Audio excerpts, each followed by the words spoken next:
So, favorite ko to ever since pa. And of course, no, happy ako dahil di ako makapaniwala na yung dati kong pinakainan nung bata ako na yung mukha ng chicken belly, di ba? So, sobrang blessed ako. Sobrang blessed ako and sobrang happy dahil nung nalaman ko na balak nila akong bunin, nag-pray talaga ako, sana matuloy.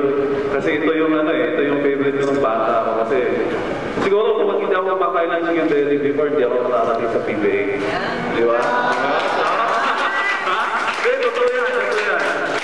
Nung nandito na ako, tinatawagan ko pa yung friend ko na kung pwede, pag pumunta ka, nagpapadala ako ng kung pumunta sa Manila, dala mo ako ng chicken belly or papadala mo ako dito. So, ganun ka gusto ko talaga ng chicken belly. So, well, ano ba masasabi ko? Talagang thank you talaga. Thank you sa tiwala na binigay niyo sa amin. So, yun. Thank you.